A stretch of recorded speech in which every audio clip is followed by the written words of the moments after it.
Shalom.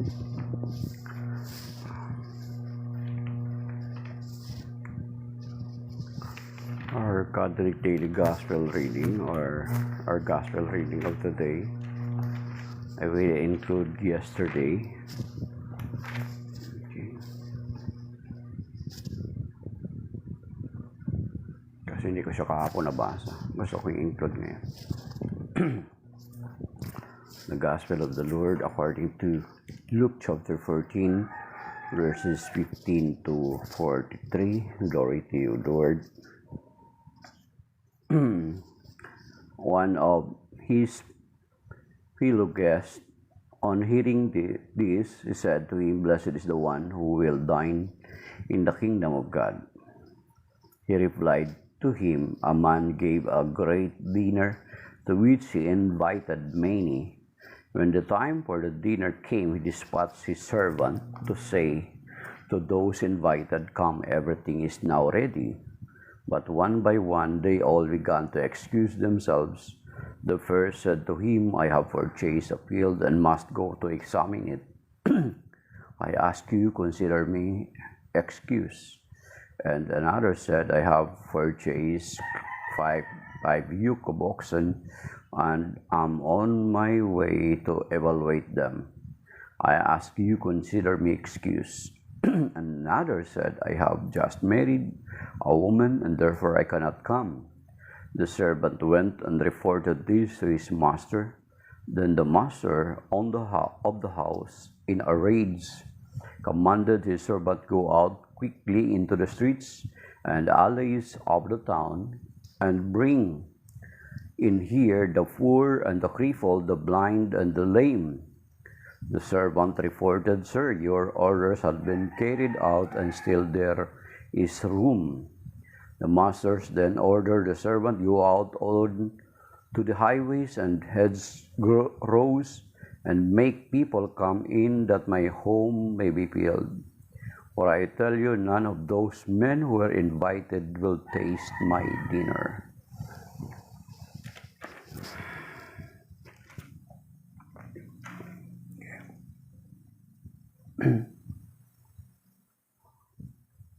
Great crowds were traveling with him, and he turned and addressed them, "If anyone comes to me without hating his father and mother, wife and children, brothers and sisters, and even his own life, he cannot be my disciples. Whoever does not carry his own cross and come after me cannot be my disciples.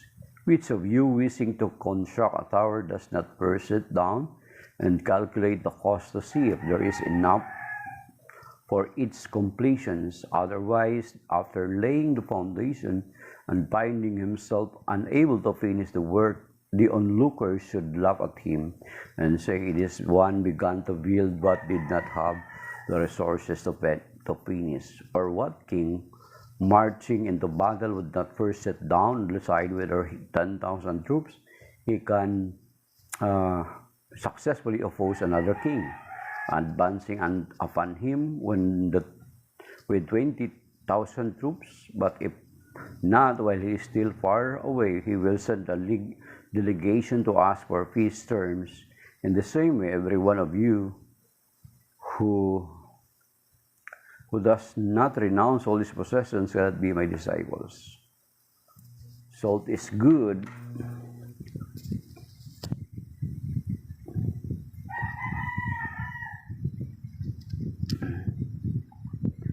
but if salt itself loses its taste, with what can its flavor be restored? It is fit neither for the soil nor for the manure pile. It is thrown out, and whoever has ears to hear ought to hear. The Gospel of the Lord. Praise to you, Lord Jesus Christ. Binasa natin yung Luke chapter 14, verses 15 to 23. Then 24. Then we also include the Gospel of the day, Matthew to Luke 15, verses 25 to 35.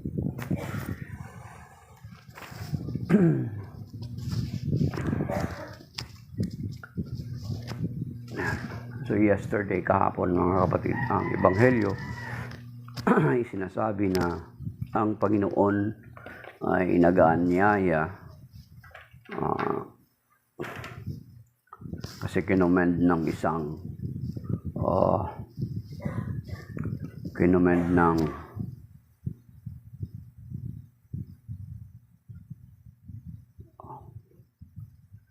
Panginoon or sinagot ng Panginoon yung sinasabi ng isang tao na one of his fellow guests on hearing this said to him, "Blessed is the one who will dine in the kingdom of God." Then sinagot ng Panginoon ng isang kwento or parabola na he replied to him, "A man gave a great dinner to which he invited many." So ang kaharian ng Diyos ay parang katulad ng isang banquet o isang piging na kung saan ang lahat ng tao ay inaanyayahan. And then makita natin na kapag ang mag-invite sa iyo ay isang taong marangal or isang may taong kilala sa lipunan, it's an honor, parang it is an honor for us na pumunta, di ba? So, parang karangalan natin yun, na pumunta kasi alam natin na mataas yung estado niya sa society. So, karangalan natin na maimbita.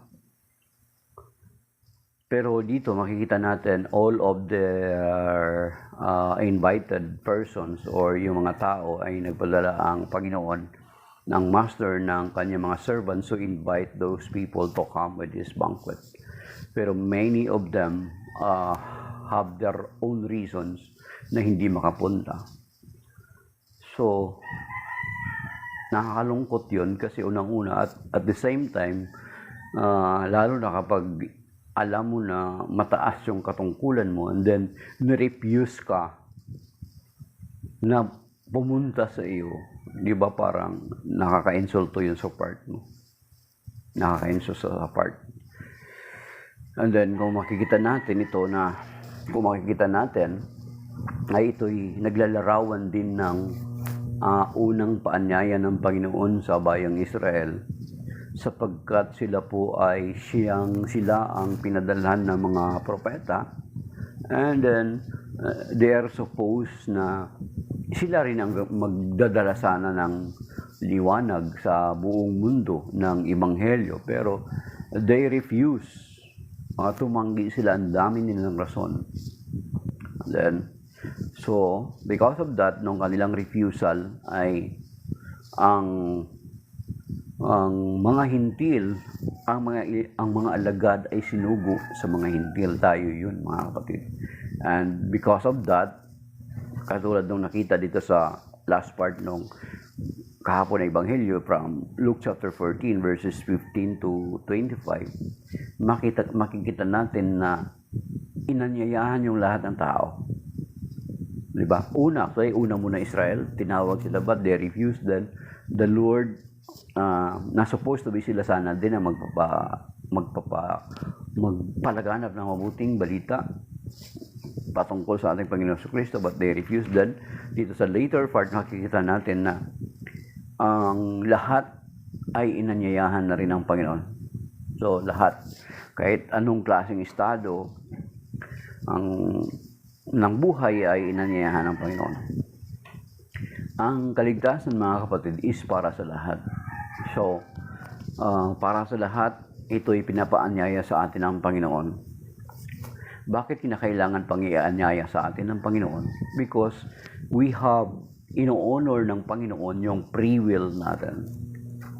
Diba? So, free will, yung freedom, yung kalayaan na ibinigay niya sa atin. So since na siya nagbigay sa atin ng free will na ito, hindi niya ito maaring saklawan. Hindi niya tayo maaring puwersahin na pumunta or tanggapin yung kanyang invitation. May karapatan tayong mag-refuse katulad ng Ebanghelyo na ito.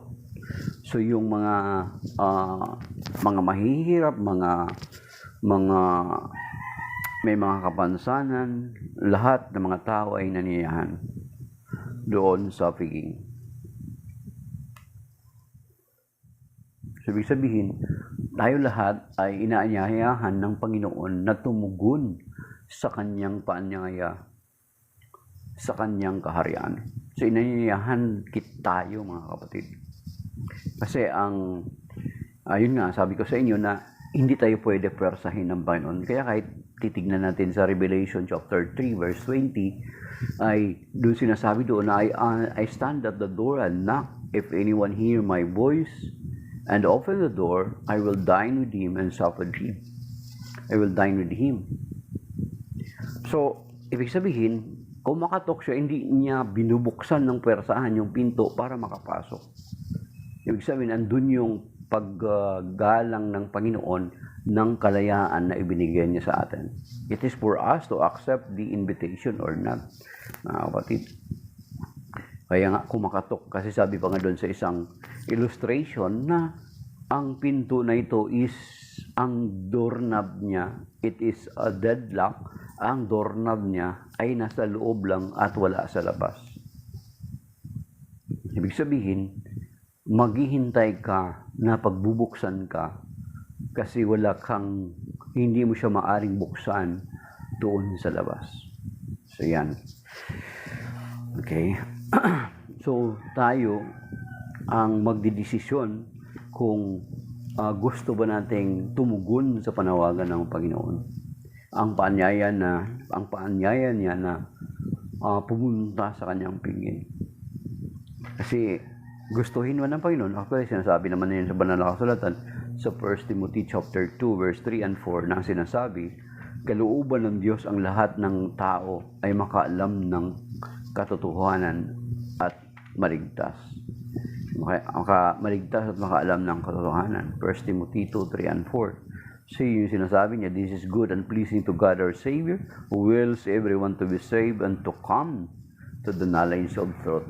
Dangan nga lamang na ang kalayaan natin ay ino-honor ng Panginoon. It is for us to answer the call, mga kapatid. It is for us to refuse or accept ng ini-offer sa atin ng Panginoon.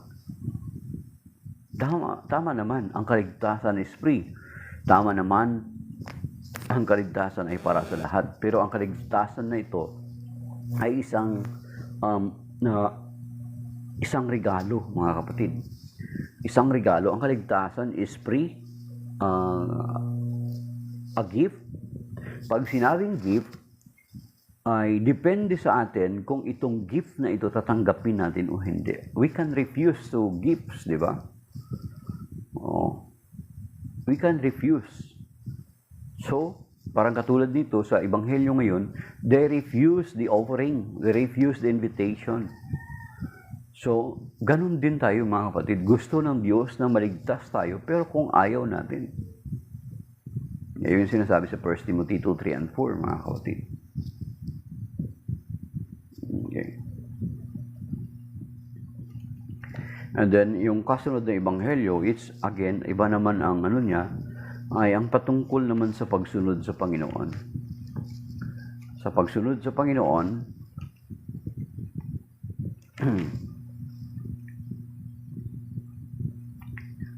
sabi dito, great the crowds were traveling with him, and he turned and addressed them. If anyone comes to me without hating his father and mother, wife and children, brothers and sisters, even his own life, he cannot be my disciple. The word hating here is not a literal na iyong kamuhian mo ang iyong pamilya. Ang pinapakita dito sa Ebanghelyo na kinakailangan na masigit ang Panginoon na susundan mo kaysa sa pamilya mo, or else ang mga bagay-bagay nito o ang mga tao nito, yung mga attachment mo ay magiging sagabal sa ating paglilingkod. At itong Ebanghelyo na ito ay applied doon, especially yung mga pumapasok into a religious lives, di ba, sa mga pari. Talagang ito ina-applicable talaga to sa kanila, mga kapatid. Na kailangan sa pagsunod natin sa Panginoon is siya yung higit Ibig sabihin, siya yung higit kaysa mga mahal natin sa buhay. Kasi di ba, ang sinasabi ng Panginoon, the other day na mga gospel, nung nakalipas na ebanghelyo ng Sunday is, love the Lord your God with all your heart, with all your soul, with all your strength, and with all your soul, and with all your strength.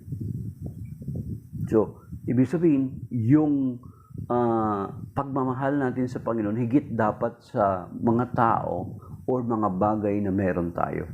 Or else, yan yung magiging hadlang sa pagsunod natin sa Panginoon. Actually, ito ay nangyayari talaga literal sa mga, halimbawa, pumapasok sa mga religious life. Talagang dapat gawin nila ito. Or else, ay yan yung magiging sagabal sa paglilingkod nila.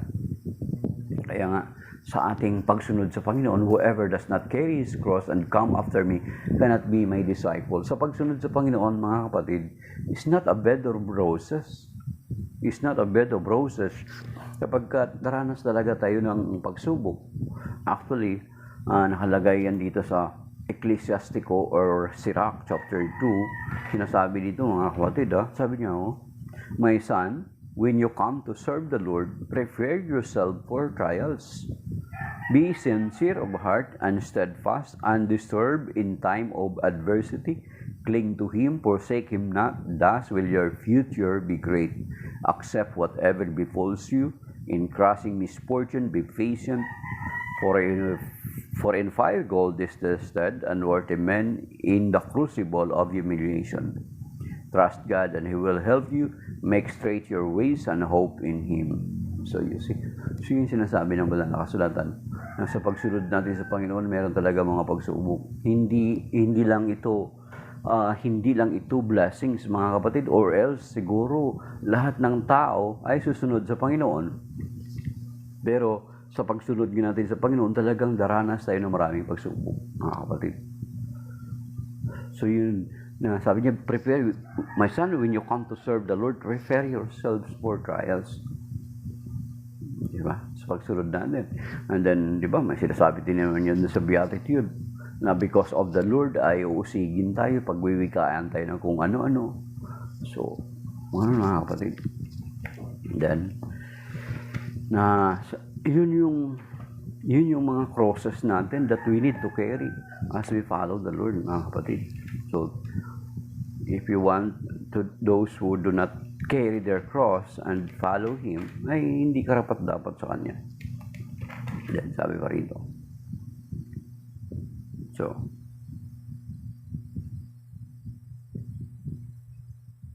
So kung titingnan mo talaga itong ebanghelyo tayo, then 25 is of you wishing to construct a tower does not first sit down and calculate the cost to see if there is enough for its completion. So, itong kung ako titingin ay talagang angkop ito sa mga taong pumapasok sa religious lives. Kasi ganito talaga ang mangyayari, na they need to discern, to pray. Kaya nga, ang haba ng formation ng mga pari, mga kapatid. Halos mga 12 years, pagkatapos nila ng 5 years sa college. 5 years yung college nila, may pre-college, and then yung 4 years na academic nila. And then, so bali 5 years. Then after that, lalo na kung religious, meron silang tinatawag na postulancy. Yan, discerning period yan.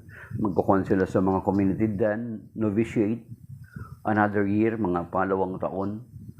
Okay. Thank you, Hazel Bernardo. 2 taon, and then yung postulancy, novitiate, then brother. Magba-brother sila, then mag-aaral sila ng after ng nasa brother na ng congregation, mag-aaral na sila ng theology nila, AV theology, and then after that, AV philosophy. Then, kung they are really being called by the Lord, is magpapa-ordain sila as deacon. Then, after deacon, ay kung sa tingin nila na tinatawag talaga silang Panginoon, saka sila magpa-ordain as priest. So, ganun kahaba, mga kapatid. Ganun kahaba yung discernment nila.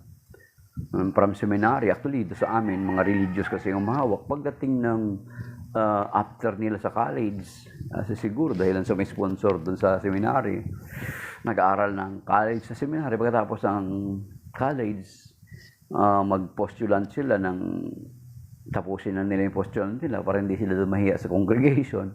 Then, after that, lalabas na sila.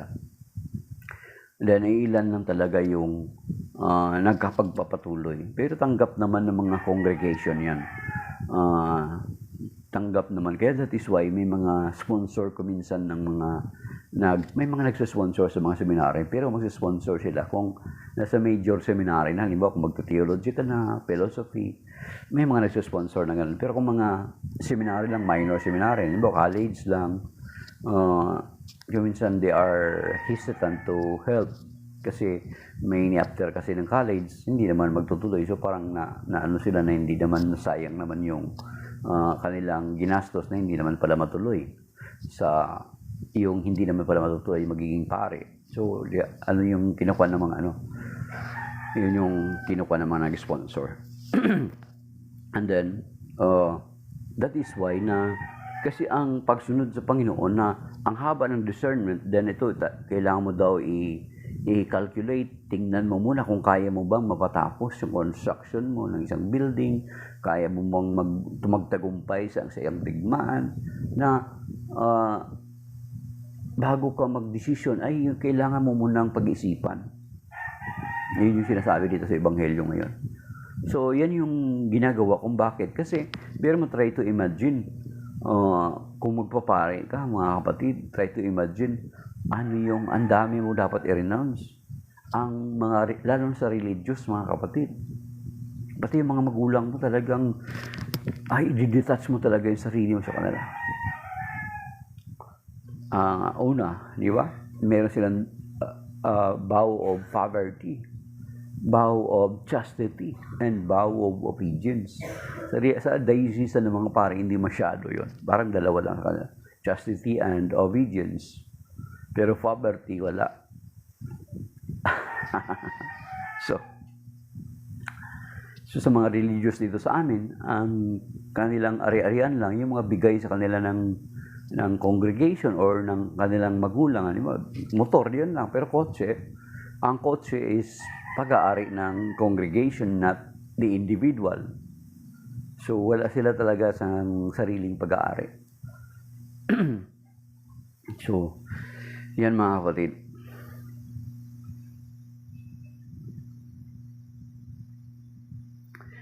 Dito sabi sa verse 33, in the same way, every one of you who does not renounce all his possessions cannot be my disciples. So ito yung angkop dun sa mga magpaparing mga kapatid. Sa atin, paano naman natin i-apply itong ebanghelyo?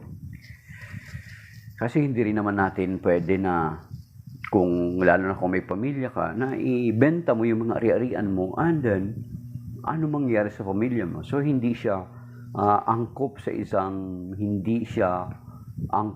isang may pamilyang tao. Pero paano natin, na since na lahat naman tayo ay nangyayaan ng Panginoon na maglingkod, paano natin may apply sa buhay natin ang ebanghelyo na ito? Kasi ang sabi dito sa verse 33, Luke chapter 14, verse 33, in the same way, every one of you does not renounce all his possessions cannot be my disciples. So sabi ko sa inyo, iniangkop natin ito doon sa mga talagang totally mag-devote ng kanilang sarili sa paglilingkod sa Panginoon, katulad ng mga religious at ng mga pari. Sa atin, ano yung i-renounce natin sa ating paglilingkod sa Panginoon? Ano yung dapat nating i-renounce? Diba?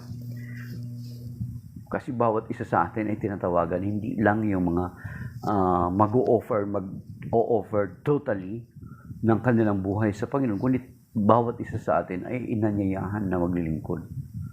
Ano yung dapat nating i-renounce? Of course, isa na doon is yung mga bisyo natin. Yung the very least that we can renounce. Kasi hindi naman natin pwede renounce yung ating mga ari-arian. Kasi hindi naman tayo total na magsusunod sa Panginoon katulad ng mga pari. So therefore, tayo ng mga laiko, ano yung pwede nating i-renounce na nagiging sagabal sa ating paglilingkod sa Panginoon? Of course, yung mga bisyo natin. Nung recently lang yata, nung nakalipas na araw, nagkaroon kami ng planning. And then after that, sa gabi, banding.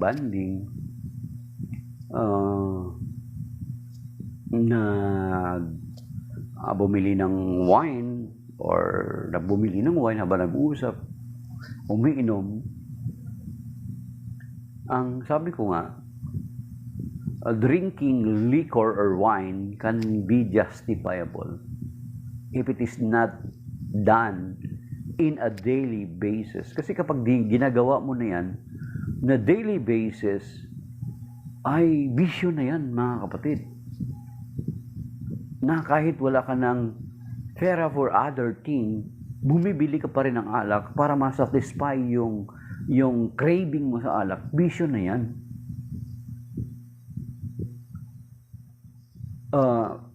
Pero yung paninigarilyo, yung alak, sabi ko nga, kung nagsiserve ka sa Panginoon, ang alak can be justified. Not on a daily basis, as long as it is not a daily basis. It is just on occasion. Pero kung naninigarilyo ka, wala akong makikitang justification. Kaya dapat talaga, mga kapatid, especially sa mga naglilingkod na, sa mga nagsaserve na, sa mga naglilingkod, especially mga lahat, lector or commentator, extraordinary ministers of the Holy Communion, mga youth, mga lahat ng ministry na involved. Dapat hindi talaga naninigarilyo. Yun nga sabi ko sa inyo, na kung iinom ka man, dapat hindi daily basis. Pero kung umiinom ka araw-araw, that is vices already that you need to renounce, sabi dito ng Ebanghelyo. Kasi hindi naman natin ma-renounce lahat eh. Kasi hindi naman tayo mag-religious life eh. Hindi naman tayo magpapare or magmamadre. That we need to renounce everything. Sa atin na lang, ano na lang yung i-offer natin sa Panginoon na pwede natin i-renounce sa pagharap natin sa Kanya, sa paglilingkod natin sa Kanya. Of course, yun yung mga bisyo nga, mga kapatid. Paninigarilyo ay hindi ko talaga ma-justify yan. Hindi ko talaga. Kaya dapat kung yung nag-worker ka na, nagsiserve ka na, dapat talaga makalaya ka na dun sa paninigarilyo. At yung alak naman, kapag ginagawa mo na yan na parang araw-araw or hindi ka makakatulog kung walang alak, then you need to pray to be delivered sa ganyan. Kasi bisyo na yan, mga kapatid. At yan yung hindi magiging justifiable. At sinisira na natin yung ating sarili. Ano pa yung pwede natin ma-renounce? Of course. Ang ma-renounce natin, isa sa mga may ma-renounce natin, is yung mabigat din, mga kapatid. We need to renounce yung mga hatred natin. Yung mga unforgiveness natin. Maraming mga tao na maraming mga tao na nagsiserve na, pero hindi pa rin makapagpatawad. Yan. Isa rin yan sa dapat na renounce. Yung ano pa i-renounce natin bilang maglilingkod sa Panginoon? Yung mag-ugali natin, pag-ugali natin, mga kapatid. Kung ano yung ugali natin before, dapat iwanan na natin. Kaya sayang nga sinasabi sa 2 Corinthians chapter 5 verse 17, ang nakipag-isa kay Kristo ay isang bagong nilalang. Wala ng dating pagkatao. Siya ay bago na. So dapat ganoon, 2 Corinthians chapter 5 verse 17. Yun yung isa dun sa renounce natin. Or else, paano natin maangkay yung mga tao na maglilingkod katulad natin sa Panginoon kung yung buhay niya doon sa labas is wala namang magiging pagkakaiba kung magsaserve siya sa Panginoon. Kasi kung ang makikita niya, yung mga tao na anong sabi ko, isang term na, anong difference? Anong difference natin ng mga naglilingkod sa mga taong hindi naglilingkod? Kasi kung yung ugali natin dati is dala-dala pa rin natin until now na naglilingkod na tayo sa Panginoon, that is a question, mga kapatid. So, ano sabihin ng tao? Anong use? Anong sense? What is the difference? Bakit pa ako pupunta rito? Magpapagod lang ako, pareho lang din naman pala, walang pagbabago. So, talagang we need to renounce yung masama nating pag-uugali. Of course, kung hirap ka kasi kumpram sa pamilya mo, nakalakhan mo na yung ganong attitude mo, then pray to the Lord that you may be delivered with that kind of attitude. Lord, bigyan mo ng grasya na makalaya ako sa ganitong pag-uugali. Dapat magsa-struggle tayo. Hindi natin ini-enjoy na ay, okay lang to. Hindi ganun, mga kapatid. Kasi dalawa lang yan sa paglilingkod natin sa Panginoon, magiging liwanag tayo or magiging stumbling block tayo. Kapag naglilingkod na tayo sa Panginoon at nagiging stumbling block ka, mga kapatid, is nakakatakot. Alam mo kung bakit? Dito sa Matthew chapter 18 verse 6, mga kapatid, So, dalawa lang yan. Maglilingkod ka para ikaw ay magiging liwanag para sa iba. Diba? Kasi sabi doon sa Matthew chapter 5 verse 13 to 16. Be the light and salt of the earth. Dito sa Matthew 18, kung naglilingkod ka na, ito yung mangyayari. Ito yung makikita sa atin. Sabi dito, 18 verse 6, sabi, whoever causes one of these little ones who believe in me to sin, it would be better for him to have a great millstone hung around his neck and to be drowned in the depths of the sea. So kung naglilingkod ka na, pero nagiging stumbling block ka ng kapwa mo, ng mga taong nasa labas, kasi hindi ka pa rin nagbabago, ay nagiging stumbling block ka na nagiging sanhi ka ng kanilang pagkakasala. Though dapat yung mga tao na yun, hindi rin naman nila tingnan yung mga naglilingkod sa Panginoon kasi sa kanila, sa part nila, na dapat ganun. Pero kaso lang kung hindi pa nga sila matured, nagiging sanhi tayo ng pagkakasala nila. Pero supposed to be sila, ang titingnan nila is the Lord, not us who are serving. Kasi natural na tayo naglilingkod, may mga pagkukulang pa rin tayo at pagkakamali. Dangan nga lamang kung naglilingkod ka matagal na ganun pa rin yung pag-ugali mo, naging stumbling block ka, ay delikado yun. May consequences ka balang araw. Kasi instead na maging liwanag ka sa iba, naging stumbling block ka na nagtitisod, di ba? Kapag liwanag, it is a guiding light sa dinadaanan mo. Pero kung stumbling block, di ba kapag mapatid ka,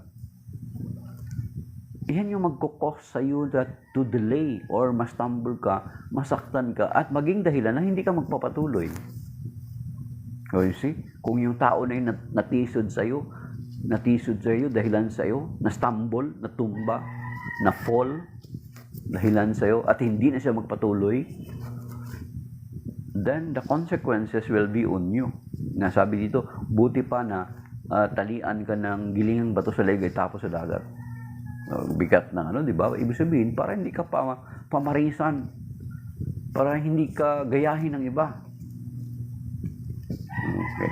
Then, ano naman yung magiging benefits ng mga tao na kapag ikaw naman ay nagiging liwanag, ikaw naman yung instead na stumbling block ka, you are in opposite, nakakaakay ka ng mga tao papunta sa Panginoon.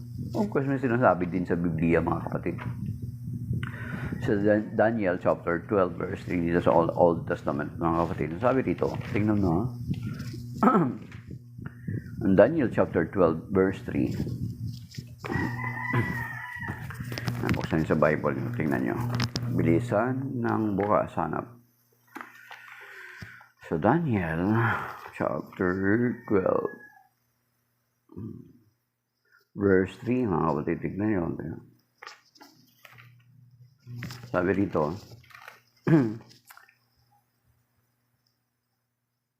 at yaong may pagkaunawa at umakay sa marami tungo sa kabutihan ay magniningning na parang tala sa kalangitan. So yun yung benefits naman ng mga taong kapag ikaw ay nagiging liwanag para sa iba. Yung naging taga-akay ka ng mga tao patungo sa kabutihan. Pero kung nagiging stumbling block ka at nagiging sanhi ka ng pagkakasala ng iba, then there will be consequences to you, kasi instead na akayin mo yung tao sa Panginoon sa paraan ng pamumuhay mo ay natitisod sa iyo. Yun ang delikado, mga kapatid. Yan. Kaya nga, that is why tayo naman naglilingkod, dapat makalaya ang bawat naglilingkod, lalo na yung mga nagsaserve sa simbahan, mga lector and commentator, lahat sa Wisdom Bibla, mga extraordinary ministers of the Holy Communion, mga ASRES, mga MBG. Di ba? Yes. Dapat talaga makalaya na tayo doon sa mga attitude natin na hindi angkop at nararapat bilang mga naglilingkod sa Panginoon. Sabi na sa 1 Peter chapter 1 na ang Diyos na tumawag sa atin ng banal ay dapat din tayong magpakabanal. Sa 1 Peter chapter 1, basahin niyo po doon, mga kapatid. At sinasabi pa, lastly maybe, ay dito ito magtatapos na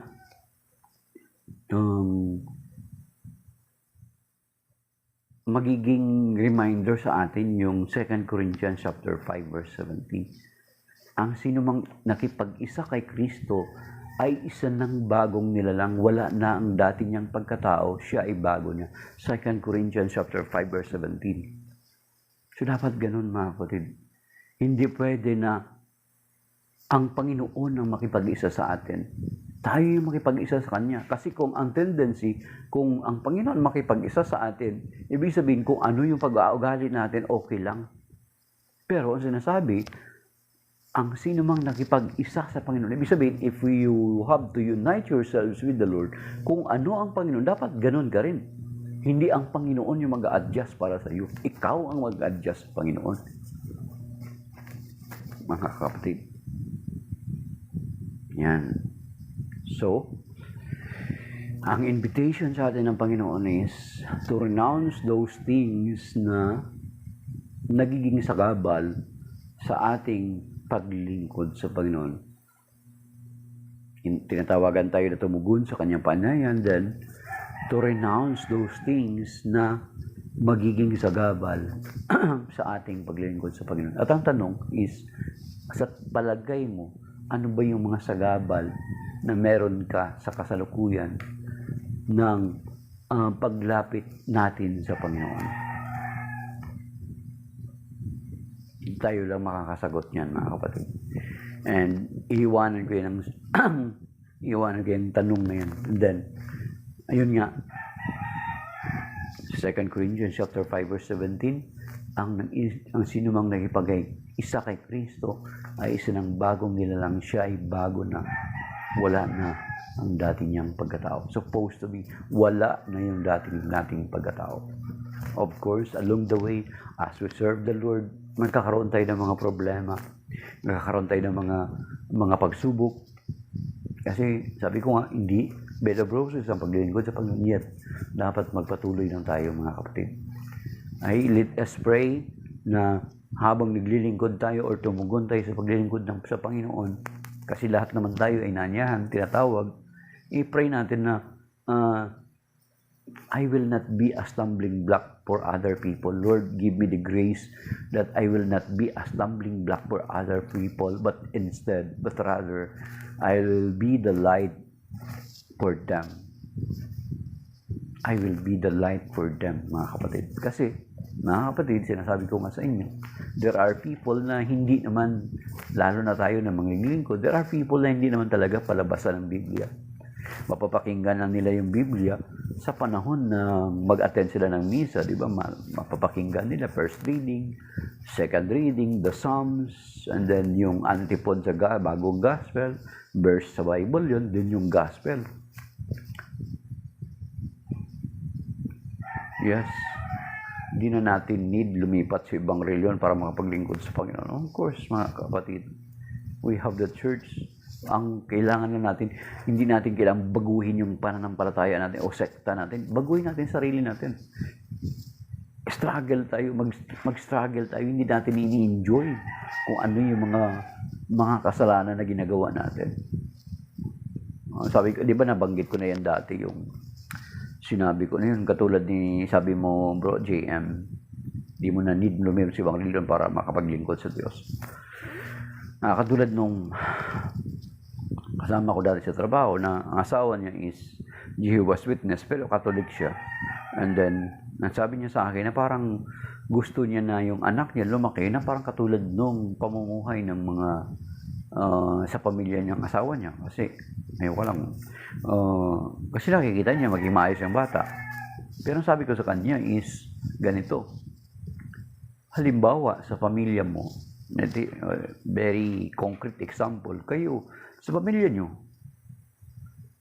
mga basagulero yung pamilya mo, mga kapatid mo, basagulero, mga matay tao, mga magnanakaw, siraulo, or whatsoever, ng mga lahat ng mga negative words, mga negatibo ay nasa kanila. Kailangan mo bang palitan ang epilyedo mo para maligtas sa kahihiyan? Yung sabi ko sa kanya. Diba? Parang changing religion and changing name is parang the same scenario. Sabi ko, kailangan mo bang palitan yung apelyido mo para lang maligtas ka sa kahiyan? Or hindi ba dapat na you have to remain in your family, manatili ka sa pamilya mo, at ipakita mo sa marami na meron pang taong matino sa pamilya mo? The same with our faith, mga kapatid. You don't need to go to other sect and denomination para magbago. Kasi may mga tao ko minsan, dati katoliko ako, mabisyo ako, lasinggero ako. No. Hindi naman tinuturo ng simbahan yan. God is calling us for holiness. Ngayon, mga kapatid, hindi na kailangan. Nakakatawa ko minsan is, ipinagmamalaki pa nilang ganun. Sino ba nag-found ng Catholic Church? It's the Lord Jesus Christ. Sino ba ang founder ng sektang nilipatan mo? Di ba? They are just human founder. They have human founders. Kailan lang ba yung nag-umpisa yung mga yan? Nung 16th century. Onwards. Ano sinasabi sa Psalm 127, verse 1? Disqualified sila doon. Maliban ang Diyos ang nagtayo ng isang sambahayan, walang kabuluhan yung itinayo ng isang tagapagtayo. Walang kabuluhan. Kasi ang Panginoon nagtayo ng sambahayan at ang sambahayan na ito is referred to the church. 1 Timothy chapter 3, verse 15. Sinasabi doon, if I will be delayed, you should know how to behave in the household of God, which is the pillar and the foundation of the truth. So disqualified sila doon. At sinasabi sa Matthew 16:13-20, sabi ng Panginoon, I will build my church. Singular. Hindi naman churches. And then sabi niya doon sa John 10:16, I have other sheep that is not yet in this fold, that I have to take care also for them, so that there will be one church, there will be one flock and one shepherd. Hindi sinabi doon that there will be another flock and there will be another shepherd. Hindi, mga kapatid. So, there will be one flock and one shepherd. Tandaan nyo na, hindi sinabi na there will be another flocks. Yan, another flocks. There will be another flocks. Hindi sinabing ganon. Basta in John 10:16, walang sinabing there will be another flocks. May S, wala. There will be one flock, take note, there will be one flock and one shepherd. So dapat huwag nating i-twist. Ang iba, akala nila prophecy yun. Hindi ganun prophecy. Kung prophecy yun, ang sinasabi dapat doon na there will be another flock and there will be another shepherd. Pero ang sinasabi doon, very clear, there will be one flock and one shepherd. So therefore, that flock is, yan yung sinabi ng Panginoon sa Matthew 16:13-20 na ipinagkatiwala o tinatag niya sa kay San Pedro na bato na tinawag niyang bato. Na rock. Yan. Then, bagamat si San Pedro, tinatwa siya ng 3 beses, pero pagdating sa John 21:15-19, muli niyang pinagtibay yung gampahanin o tungkulin ni San Pedro. Do you love me? Feed my sheep. Feed my lamb. Di ba? Feed my lamb. Take care my sheep. Ibig sabihin na bagamat itinatwa si San Pedro, ay muling minagtibay ng Panginoon yung pangangalaga ng kawan kay San Pedro, mga kapatid. Ayan. So, yan. Lumawak yung usapan natin kasi yung ebanghelyo nga, hindi man natin ma-renounce yung mga ari-arian natin kasi may pamilya tayo. Hindi naman tayo nag-commit into a religious life na katulad ng magpapare, na even ang pag-aasawa ay tinatakwil ng mga pare kasi even, diba, sabi sa ebanghelyo, if you will not hate even your very self, ay hindi ka magiging karapat-dapat na maglilingkod sa Panginoon, mga kapatid. So, sa konteksto ng mga pare, ng mga pumapasok sa religious, talagang it is very suitable for them. Kaya that is why, kaya nga pati sarili nila, hindi sila nag-aasawa. Ang hindi pag-aasawa ng mga pare is not a demonic teachings, mga kapatid. Iba yung context nung ginagamit ng mga ibang sekta sa atin sa 1 Timothy chapter 4. Okay. Take out first your pride in your heart so that you can understand.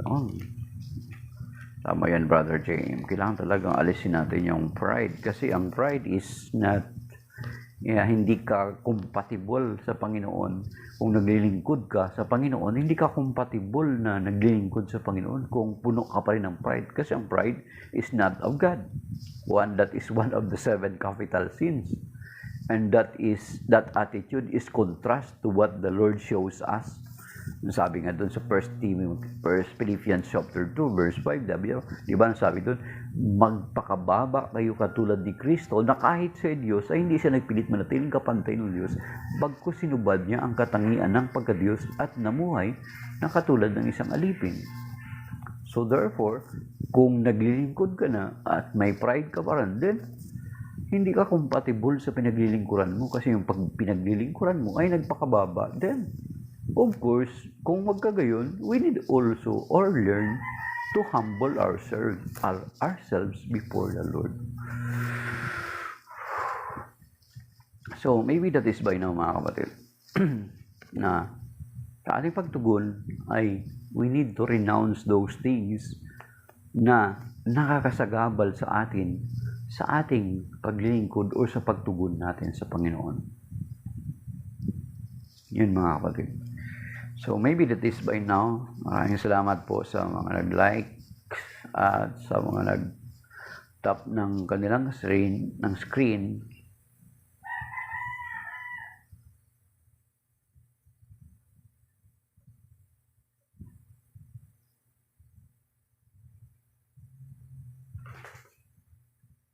Yan. Sa mga nag-tap ng screen, maraming salamat sa mga nag-like at saka hindi ba nag-tap ng screen yet they considered to listen to us. So maraming salamat, mga kapatid. Shalom. May God keep us safe and sound sa araw na ito kasama ng ating mga mahal sa buhay. So salamat din, Brother James, for interacting. And may God bless us all, my dear brothers and sisters. Signing off.